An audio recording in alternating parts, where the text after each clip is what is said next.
Good morning children.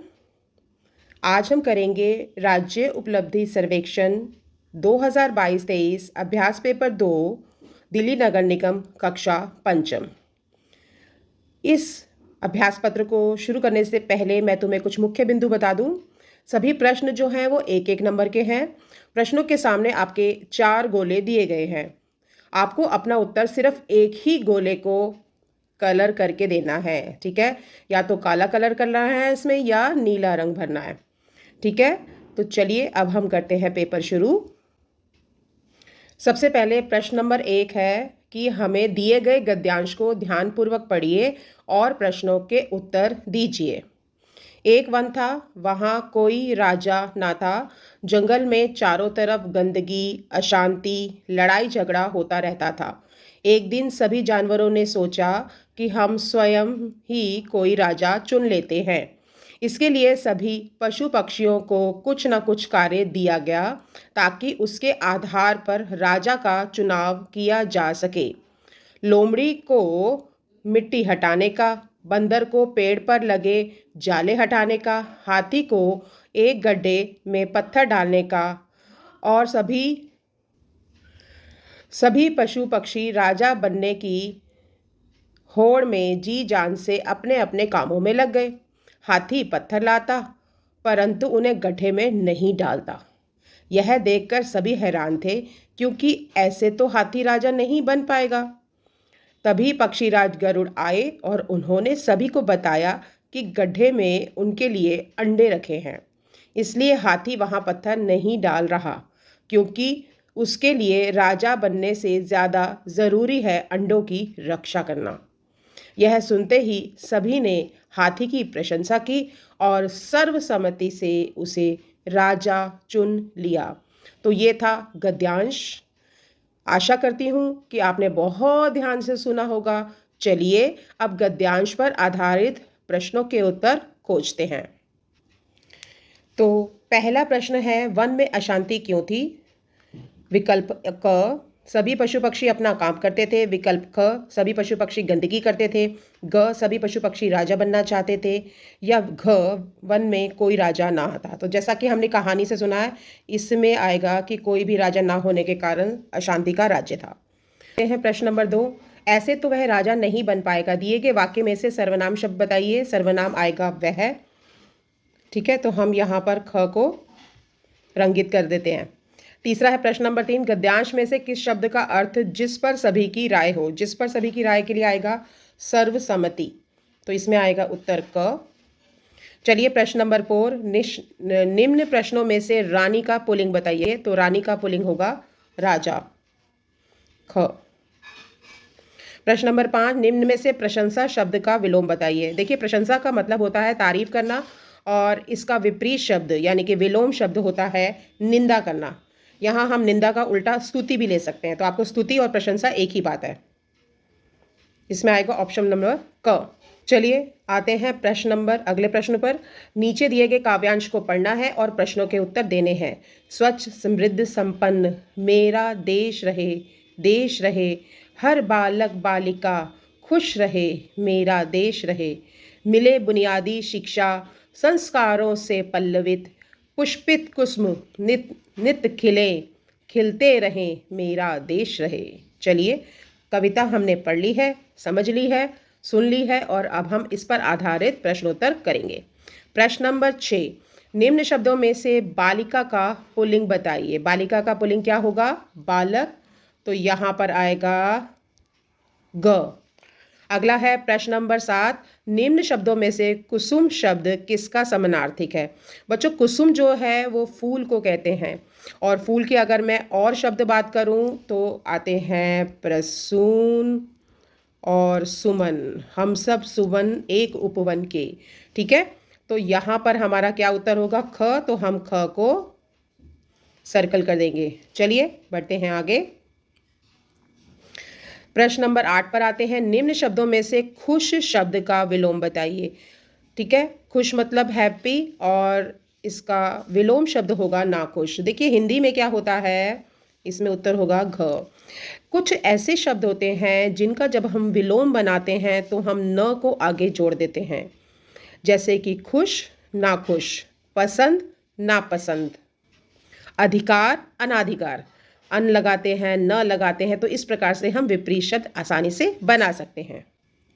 प्रश्न number 9, खुश रहे, मेरा देश रहे, दिए गए वाक्य में से सर्वनाम शब्द बताइए। ठीक है, तो इसमें सर्वनाम क्या होगा? मेरा। तो यहाँ पर ख उत्तर आएगा। प्रश्न नंबर 10, निम्न शब्दों में से समृद्ध शब्द का अर्थ बताना है। समृद्ध मतलब संपन्न। ठीक है, वैभवता, संपन्नता, इन सब चीज़ों के लिए यूज़ किया जाता है, इसका प्रयोग किया जाता है। तो इसमें होगा ऑप्शन ग। चलिए बढ़ते हैं आगे। दिए गए चित्र को ध्यान से देखिए और प्रश्नों के उत्तर देने हैं आपको। प्रश्न नंबर 11 है, उपयुक्त चित्र को देखिए और बताइए यह किसका चित्र है।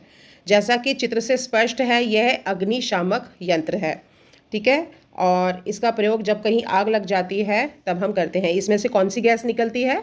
कार्बन डाइऑक्साइड गैस निकलती है, और ये पेट्रोल से लगने वाली अग्नि के लिए अधिकतर प्रयोग किया जाता है, क्योंकि जो पेट्रोल की अग्नि होती है उसमें पेट्रोल ऊपर हल्का होने के कारण जलता रहता है, तो उसको हवा से कांटेक्ट को कम करने के लिए हम इस अग्निशामक का प्रयोग करते हैं। चलते हैं आगे। प्रश्न नंबर 12, आग लगने की स्थिति में सहायता के लिए किस फ़ोन नंबर पर सूचित किया जाता है। जब बच्चों आग लग जाती है तो हम किसको बुलाते हैं? हम दमकल केंद्र को बुलाते हैं, और उसका नंबर है 101। तो यहाँ पर ऑप्शन क आएगा। 102 जो है वो एम्बुलेंस का नंबर है, और 1092 ये है एम्बुलेंस हेल्पलाइन नंबर, जो कि दिल्ली का नंबर है। ठीक है, अगला नंबर आता है 199, ये कस्टमर केयर नंबर है इंक्वायरी के लिए और रिक्वेस्ट के लिए। ठीक है, तो इसमें हमारा उत्तर क्या है कि आग लगने की स्थिति में कौन सा नंबर बुलाएंगे? हम 101 दमकल केंद्र को सूचित करेंगे। क। बढ़ते हैं आगे। प्रश्न नंबर 13, आग बुझाने में सहायता के लिए किसे सूचित किया जाता है। अभी हमने चर्चा करी थी दमकल केंद्र की, तो ये है। ठीक है, तो ये कौन सा ऑप्शन है? क। और अगर मैं दिल्ली फायर सर्विस की बात करूं तो यहाँ पर बहुत सारे केंद्र है बेटा। एक है जनकपुरी में, ओखला में है, कीर्ति नगर में है, करोल बाग में है भी है। ठीक है, तो दमकल केंद्र को हम दिल्ली फायर सर्विस भी दिल्ली में कहा जाता है। तो इसमें ऑप्शन आ जाएगा ग। बढ़ते हैं आगे। प्रश्न नंबर 14, निम्न में से आग शब्द का पर्यायवाची शब्द ढूंढना है। तो आग का जो पर्यायवाची शब्द है वो है अग्नि, और आग को हम अनल भी कहते हैं। क्या कहते हैं? अनल। तो यहाँ पर ऑप्शन आ जाएगा क। प्रश्न नंबर 15 पढ़ते हैं। पिंकी ने जाकर दोनों भाइयों के ज़मीन के झगड़े में आग में घी डाल दिया। इस वाक्य में आग में घी डालना मुहावरे का अर्थ क्या होता है? देखो, आग में घी डालना यानी आग तो जल ही रही थी और उसको और भी प्रज्वलित कर देना, यानी कि क्रोध को अधिक भड़काना। तो हम कई बार वाक्यों से ही समझ सकते हैं मुहावरे का अर्थ क्या है। तो यहाँ पर ऑप्शन आएगा ग। अगला है, कुछ प्रश्न हमारे प्रश्न नंबर 16 से जो 30 हैं वो हमारे विज्ञान से संबंधित हैं, पर्यावरण से संबंधित है। चलिए हम पढ़ते हैं। प्रश्न नंबर 16 है, निम्न में से कौन सा जानवर फर्श पर रेंगकर चलता है। आप सबको पता है सांप के पैर नहीं होते हैं, या जिनके पैर बहुत छोटे होते हैं, अपेंडिजिस की तरह होते हैं। देखो, दो तरह के पैर होते हैं, एक होते हैं बहुत छोटे और एक होते हैं बहुत बड़े। तो जो बहुत बड़े पैर होते हैं ये लोग चल कर जाते हैं, इनकी जो वे ऑफ मूवमेंट है वो चलना है। और जिनके बहुत छोटे पैर होते हैं ये लोग रेंग कर चलते हैं, यानी ज़मीन के साथ घिसट घिसट कर चलते हैं। इसे हम रेंगना या क्रॉलिंग भी कहते हैं। तो हमारा प्रश्न है कि कौन सा जानवर है जो फर्श पर रेंग कर चलता है। इसमें आएगा सांप। तो ऑप्शन आ जाएगा क। अगला प्रश्न है, निम्न में से कौन सा उत्पाद आम के प्रयोग द्वारा बनाया जाता है। यानी हमने कुछ ऐसा बताना है जिससे हम आम का जो रस है या आम को विभिन्न प्रकार से प्रयोग कर सकते हैं। देखिए, आम का जैम बन सकता है, जेली बन सकता है, रस बन सकता है और अचार बन सकता है। तो इसमें आएगा उपरोक्त सभी। देखो, जब इसमें सारे ऑप्शन आएंगे ना तो उसमें लिखा होगा ऑल ऑफ अबव या उपरोक्त सभी, तो उसी को ही आपने सर्कल करना है। इसलिए प्रश्न को ध्यान से समझ ले। प्रश्न नंबर 18 है, रेगिस्तान का जहाज किस जानवर को कहता है। ये मेरे बच्चों को पता है, वो होता है ऊंट। तो ऊंट का ऑप्शन के आगे लिखा हुआ है ऑप्शन ख। चलिए प्रश्न नंबर 19, निम्न में से किस में गंध नहीं आती है। ध्यान से देखिए, पुदीना, पालक, धनिया और पानी। देखो, पुदीना, पालक, धनिया ये सभी खुशबूदार सब्जियां हैं, बट पानी के बारे में जब हम गुणों की चर्चा करते हैं तो हम सबसे पहला क्या कहते हैं? पानी एक रंगहीन द्रव है। क्यों कहते हैं पानी ऐसा रंगहीन द्रव है? क्योंकि पानी की अपनी कोई गंध नहीं होती। अगर हम पानी के अंदर कुछ भी ऐसा डाल देते हैं तो पानी में या तो सुगंध आती है या दुर्गंध। जैसे हम रूह अफ़ज़ा शरबत डालते हैं तो पानी सुगंध में हो जाता है, नींबू डालते हैं पानी सुगंध में हो जाता है। बट अगर पानी रुका हुआ है, स्टैग्नेंट वाटर है, कई बार नदी और तालाबों का पानी जो होता है वो रुका हुआ होता है और उसमें बदबू आती है, तो हमें सूंघने से भी पता चल जाता है पानी पीने लायक नहीं है। तो पानी का अपना कोई रंग नहीं है और पानी की अपना कोई गंध भी नहीं है। तो इसमें ऑप्शन क्या होगा? घ। तो अगला आते हैं प्रश्न नंबर 20। केवल पौधे खाने वाले जानवरों को क्या कहते हैं? बच्चों, जो जानवर सिर्फ पौधे खाते हैं उन्हें हम क्या कहते हैं? शाकाहारी। शाक का मतलब ये होता है फल और सब्जियां, ठीक है। मांसाहारी कौन होगा? जो मांस खाएगा। सर्वाहारी क्या होगा? जो शाक भी खाएगा और मांसाहारी भी खाएगा। तो हमारा प्रश्न सिर्फ पौधे खाने से है, तो इसमें उत्तर आएगा ख। अगला प्रश्न, प्रश्न नंबर 21। पौधे जमीन में से पानी अपनी डैश के द्वारा सोखते हैं। बताइए पौधे का वो कौन सा भाग है जो ज़मीन में से पानी को सोखता है? वो है जड़। जानते हैं जड़ जो होती है पौधे की स्ट्रॉ की तरह काम करती है। आप फ्रूटी पीते होंगे, आप कैंपा पीते होंगे, क्या करते हैं आप एक गिलास लेते हैं, उसमें फ्रूटी डालते हैं और स्ट्रॉ डालते हैं और मुंह लगा के पी लेते हैं ना मुंह लगा के। तो इसका मतलब क्या है कि आप खींच रहे हैं ना, तो ऐसे ही खींचने का काम, ज़मीन से खींचने का काम कौन करता है? जड़ें करती हैं। और जड़ें सिर्फ पानी ही नहीं खींचती, वो पानी में घुले हुए लवणों को, कैल्शियम को, फास्फोरस को, जिंक को, मैग्नीज को, इन सभी मिनरल्स को भी खींचती है और पौधों के अंदर संचरित करती है और ये प्रकाश संश्लेषण की क्रिया में काम आता है। तो इसमें ऑप्शन है सही घ। अगला प्रश्न है, सपेरे सांपों को किस में रखते हैं? सपेरे सांपों को बांस की बनी टोकरियों में रखते हैं। क्यों रखते हैं? बंद डब्बों में क्यों नहीं रखते? क्योंकि वो सांस कैसे लेंगे? हर जीवित प्राणी को जिंदा रहने के लिए क्या चाहिए? हवा। प्रश्न नंबर 23। नेत्रहीन लोगों के लिए प्रयोग की जाने वाली लिपि को क्या कहते हैं? इसे कहते हैं लुईस ब्रेल द्वारा शुरू की गई लिपि ब्रेल लिपि, यानी कि ऑप्शन ख। एक तुम्हें बड़ी मज़ेदार बात बताती हूँ। मैंने बचपन में कहानी पढ़ी थी लुई ब्रेल की। तो लुई ब्रेल जो था वो शुरू से अंधा नहीं था, उसकी आंखों में प्रॉब्लम नहीं थी। 7-8 वर्ष का रहा होगा। उसके पापा औजारों का काम करते थे, तो उसके पापा बाहर बैठे औजारों से कुछ बना रहे थे। तो इसको कौतूहलवश इसने पापा का बैग खोला और उसमें से 2 नुकीले जो पेचकस जैसे औजार थे वो इसकी गलती के कारण जो थे वो ये नीचे झुक के काम कर रहा था और इसकी आँख में लग गए। देखिए कितना दुर्घटना हुई उसके साथ।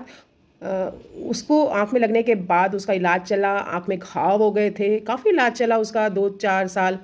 बट धीरे धीरे उसकी जो रोशनी थी 10 वर्ष तक आते आते पूरी तरह से ख़त्म हो गई।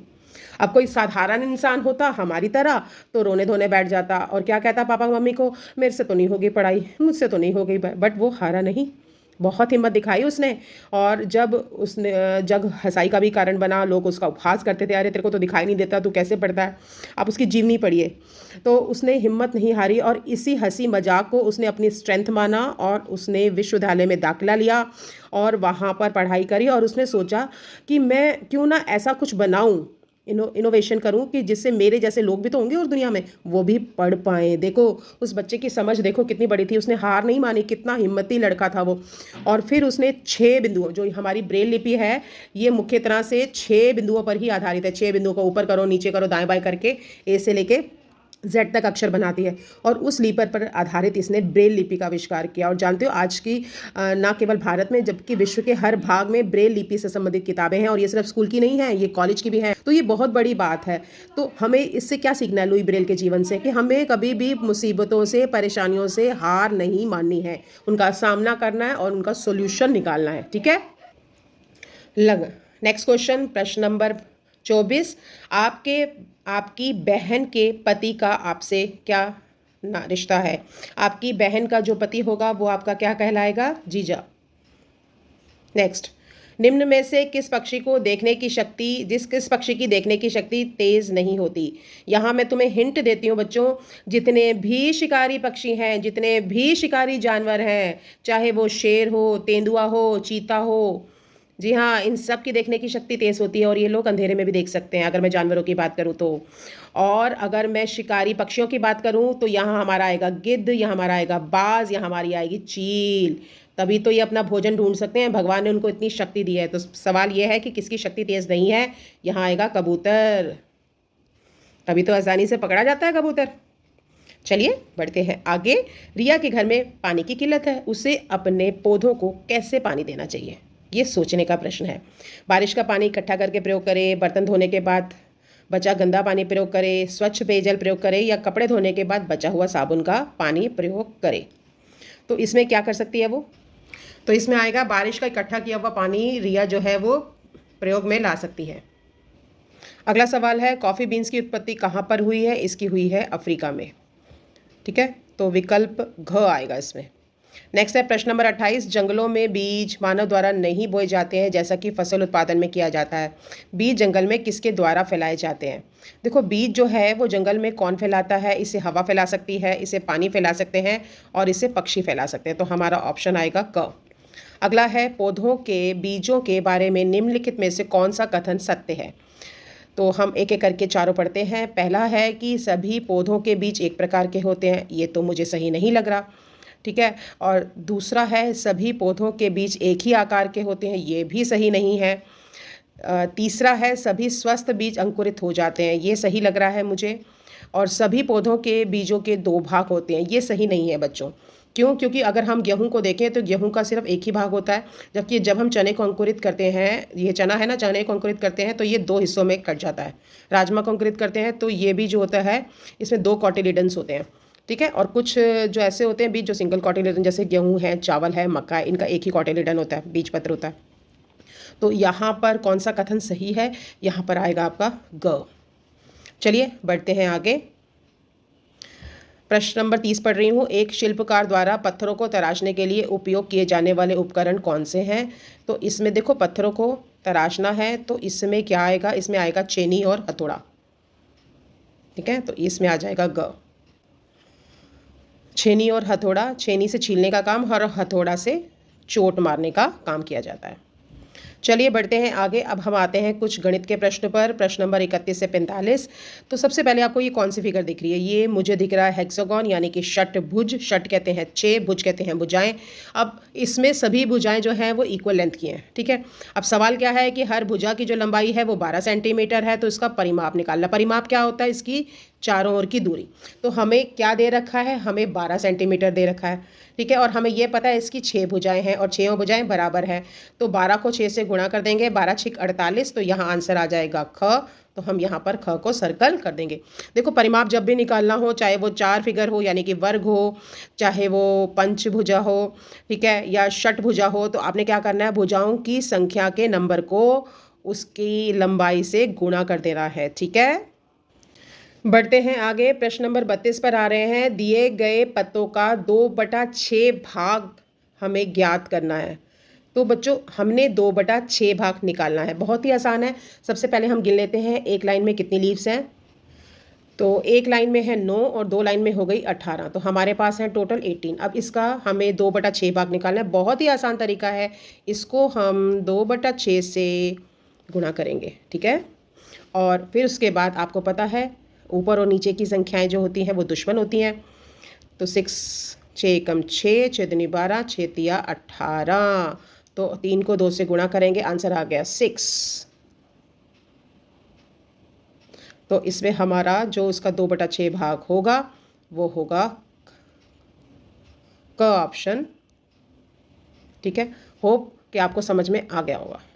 बढ़ते हैं आगे। प्रश्न नंबर 33 पे आते हैं। एक कूट भाषा में रीना को हमने लिखा हुआ है QDDM&Z, तो आपको राखी को लिखना है। अगर आप ध्यान से देखेंगे तो ये जो कोड वर्ड है इनसे पहले वाले अल्फ़ाबेट से लिखा गया है।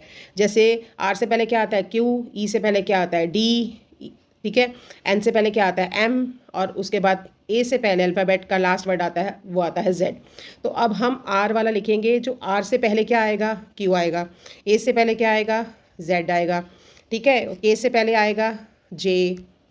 तो हमारा कौन सा शब्द बन रहा है बताओ?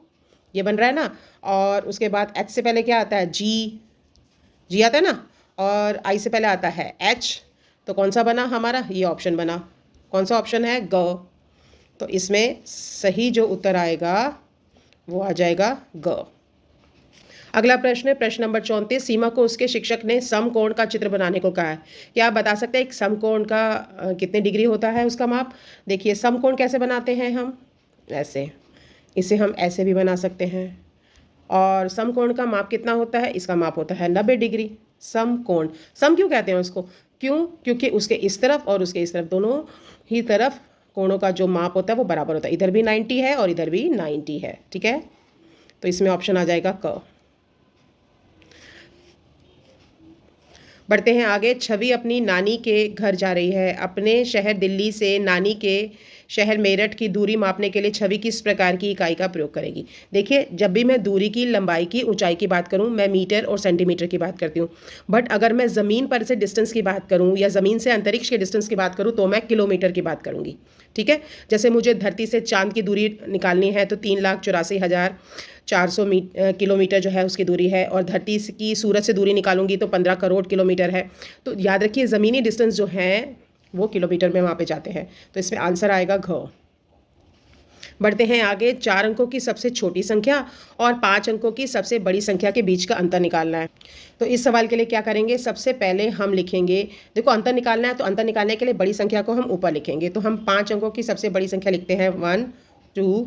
5 अंकों की सबसे बड़ी संख्या क्या होगी? जिसमें हम 9 का प्रयोग करेंगे, क्योंकि 0 से लेकर 9 तक 9 ही सबसे बड़ा अंक है।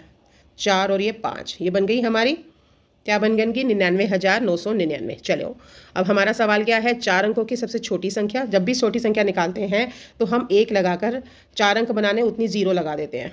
तो ये हमारी बन गई 4 अंकों की सबसे छोटी संख्या। क्योंकि अब अंतर निकालना है, अंतर निकालने को बोलते हैं माइनस करना। तो 9 में से 0 गए 9, 9 में से 0 गए 9, 9 में से 0 गए 9, 9 में से 1 गया 8, और यहाँ बचा ये। तो हमारी संख्या क्या आ गई? 98,999, यानी कि ऑप्शन कौन सा है? ग। ठीक है, तो हम ग को सर्कल कर देते हैं। चलिए बढ़ते आगे। यहाँ पर एक पैटर्न दिया हुआ है और हमने इसको पूरा करना है। ठीक है, अब हम इसको पूरा करने से पहले क्या करते हैं? हम इसको अपने आप ही कंप्लीट कर लेते हैं। आप एग्जाम में भी ऐसे कर सकते हैं। अब कलर कहाँ भरा हुआ है? यहाँ हम इसको भर लेते हैं। अब बच्चों देख के बताओ कौन सा लग रहा है आपको? मुझे तो ऑप्शन कौन सा लग रहा है? ये वाला है ना, क्योंकि इसमें देखो पहले में स्टार्टिंग में कलर है, यहाँ पे कलर नहीं है, खाली है। ठीक है, तो इसमें ऑप्शन आ जाएगा ख। चलिए बढ़ते हैं आगे। प्रश्न नंबर 38। अजय के पास एक चॉकलेट है और उसने इसके 12 टुकड़े किए हैं। ठीक है, 12 टुकड़े किए हैं। चलो हम लिख लेते हैं। इसके बाद उसने 1/3 जो है वो मोहित को दिया। मोहित को जो भाग दिया है वो है 1/3। ठीक है, और अमन को जो भाग दिया है वो दिया है 1/2। चलिए हम लिख लेते हैं इसको समझने के लिए। अब है अजय के पास चॉकलेट का कितना भाग बचा। कैसे करेंगे इस सवाल को? देखो बच्चों, मैं बहुत ही आसान तरीका बताती हूँ। जब भी फ्रैक्शन के सवाल आते हैं तो हमने क्या करना है? हमने सबसे पहले, जो आपको पता है फ्रैक्शन के 2 भाग होते हैं, ऊपर के भाग को अंश कहते हैं और नीचे के भाग को हर कहते हैं। ठीक है, यहाँ भी अंश 1 है और हर जो है वो 2 है। अब क्या करेंगे आगे? अब हम करेंगे, इसने कितने भाग किए हैं चॉकलेट के? 12। तो हमने किसी भी तरह से नीचे 12 लेकर आना है। ध्यान रखिए, अब मेरे पास नीचे 3 है तो मैं 12 कैसे लाऊंगी? मैं कौन सी संख्या से गुणा करूंगी? मैं उसको 4 से गुणा करूंगी। और एक नियम है, जिस संख्या को मैं नीचे गुणा करूंगी उस संख्या को मैं ऊपर भी गुणा करूंगी। बस ये नियम अपने दिमाग में रख लो, लॉक कर लो, तो मैं फ्रैक्शंस के ये वाले इस प्रकार से प्रश्न के जवाब देने आ जाएंगे। मैंने यहाँ लिखा 4। क्यों लिखा 4? क्योंकि मैंने नीचे 12 लाना है। क्यों लाना 12? क्योंकि मुझे 12 टुकड़े करने हैं। क्योंकि अजय के पास उसने 12 टुकड़े किए हैं चॉकलेट के। तो मैंने अभी बताया रूल क्या कहता है, जिस संख्या से नीचे गुणा करना है उसी संख्या से ऊपर भी गुणा करना है। ठीक है, कर लिया गुणा। अब हम क्या करते हैं? अंश को अंश से गुणा करते हैं। 4 को 1 से गुणा करेंगे, 4 एकम 4, और नीचे क्या आ गया? 4 तिया 12। यानी कि मोहित को कितना मिला भाग? 4/12। अब हम बात करते हैं अमन की। अब अमन के लिए भी यही निकालेंगे। अब हमने 2 को किससे गुणा करें? बताओ किससे गुणा करें कि 12 आ जाए? 6 से। रूल क्या कहता है? अगर नीचे 6 से कर रहे हैं तो ऊपर भी 6 से करो 6 से। तो 6 एकम 6 और 6 दूनी 12। यानी कि अमन को मिले हैं 6/12 और इसको मिले हैं, मोहित को मिले हैं 4/12। अब दोनों को जोड़ दो। ठीक है, अब हम दोनों को जोड़ते हैं, 6/12 और 4/12।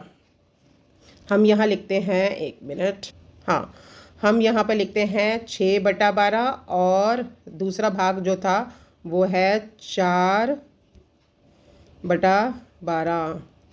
क्योंकि ये दोनों के हर बराबर हैं तो हम कॉमन जो है वो हर लेते हैं 12, और 6 और 4 को जमा करेंगे तो आ जाएगा 10। यानी कि 12 हिस्सों में से हमने 10 हिस्से जो हैं ये मोहित को और अमन को मिल चुके हैं। तो कितने हिस्से रह गए? अब 12 में से 10 तो चले गए, 2 ही तो बचे। कितने हिस्से बचे? 2/12। अब हमारा सवाल क्या था कि अजय के पास चॉकलेट का कितना भाग है? बताइए। 2/12। ठीक है, तो आंसर है हमारा घ। होप कि आपको ये प्रश्न का उत्तर समझ में आ गया होगा। बढ़ते हैं आगे। दीप्ति ने एक संख्या लिखी है। ठीक है, कौन सी संख्या लिखी है? और ये संख्या है 95746। तो इसको शब्दों में कैसे लिखेंगे? ये संख्या है 95,746। तो इसमें ऑप्शन जो आ जाएगा वो आ जाएगा घ।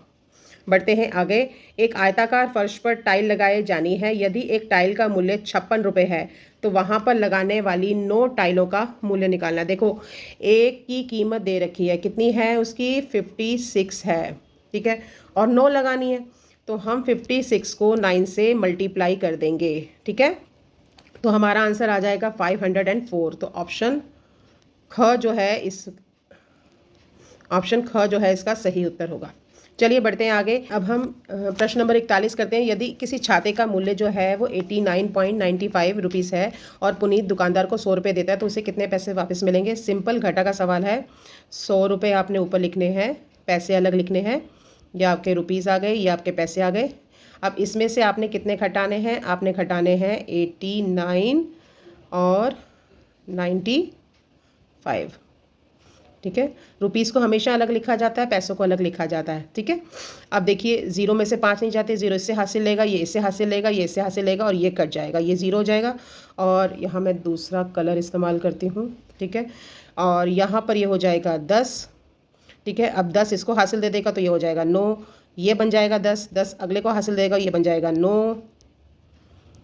ठीक है, ये इसको हासिल दे देगा, ये भी कट जाएगा, ये बन जाएगा 9। तो ये हमारे पास फाइनल 10 यहाँ से आ गए। इतना आपने पहले करके रखना, तभी आपको ये सवाल आएगा। अब 10 में से 5 गए 5, 9 में से 9 गए 0। यहाँ पर हमारे पैसे खत्म हो गए। अब रुपीज़ शुरू हो गए। 9 में से 9 गए 0 और 9 में से 8 गए 1। तो हमारे आ गए 10 रुपये और 5 पैसे। तो कौन सा ऑप्शन है? ऑप्शन ग। तो अब हम यहाँ पर ऑप्शन ग को लिखेंगे। अगला सवाल है, सीता की माताजी दोपहर का भोजन 2:15 पर खाती हैं। बताइए 2:15 कौन सी घड़ी में बना हुआ है? ये तो 3:15 है। ठीक है, और ये है 3 बजने में 15 मिनट, यानी 2:45। और ये लग रहा है, क्योंकि इस समय कैसे पता चलेगा 2:15 है? जो घंटे की सुई होगी वो 2 और 3 के थोड़ी सी 2 और 3 के मध्य से थोड़ी सी कम होगी, और जो मिनट की सुई होगी वो होगी 3 पर, क्योंकि जब 3 पर होती है तो हम उसको 5 से गुणा करते हैं और मिनट निकालते हैं, वो आते हैं 15। तो इसमें सही ऑप्शन क्या है? ग। चलिए बढ़ते हैं आगे। तुला का प्रयोग किस राशि को मापने में किया जाता है? तुला यानी कि बैलेंस, और इससे हम भार नापते हैं, यानी कि क। अगला सवाल है, यदि 200 रुपये ईंट का मूल्य जो है 18,000 रुपये है, एक ईंट का मूल्य निकालना है। क्या करेंगे? बहुत ही आसान है। कुल मूल्य दे रखा है और ये है हमारा 18,000 रुपये, और एक ईंट का मूल्य कितना है निकालने के लिए हम क्या करेंगे? उसको 200 से डिवाइड कर देंगे। देखो, ज़्यादा का दे रखा हो ना, कम का निकालना हो तो डिवाइड करो। ठीक है, डिवाइड मतलब भाग दो। 0 से 0 कटी, 0 से 0 कटी, यहाँ 2 एकम 2, 2 नीम 18 और उसके साथ 0 जो बचा हुआ है शेष वो आ जाएगा। तो आंसर आ जाएगा घ, यानी कि 90 रुपये। चलिए, अब अगला है, इनमें से कौन सा पैलिंड्रोम है? पैलिंड्रोम क्या होता है बच्चों? जो उल्टा सीधा एक समान है ना? तो इसमें से उल्टा सीधा एक समान कौन सा है? कौन सा ऐसा शब्द है जो उल्टा सीधा एक समान है? यह है अमा, AMMA। क्यों? क्योंकि इसको हम रिवर्स पढ़ेंगे तब भी AMMA ही आएगा। तो ऑप्शन आ गया ग। होप सो आपको वर्कशीट के सभी प्रश्न अच्छी तरह से समझ में आ गए होंगे। पेपर के लिए बेस्ट ऑफ लक।